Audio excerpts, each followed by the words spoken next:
How to draw a papaya. Step 1. Draw the shape. Draw a large oval, slightly tapered at one end, like an egg.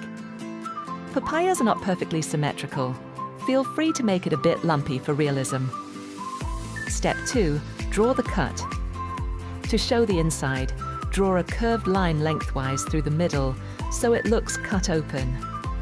You can also simply draw one whole papaya if you prefer. Step 3. Draw the seeds.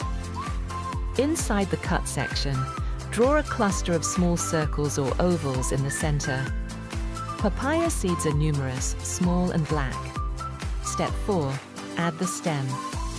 At the narrower end, draw a short little stem. Coloring your papaya. Here's how to color it realistically. Papaya skin. Outside, greenish yellow to orange.